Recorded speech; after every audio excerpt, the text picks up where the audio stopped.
Step-by-step guide. Click on Advanced Options.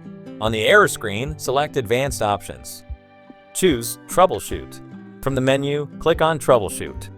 Click on Advanced Options, then select Command Prompt.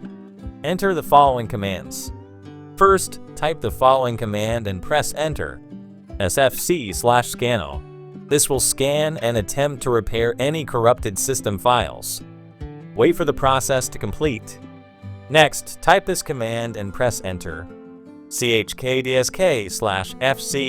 Replace C with the drive letter where Windows is installed if it's different in your case.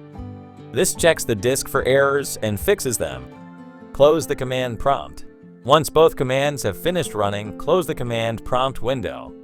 Click Continue. Select the Continue option to restart your PC.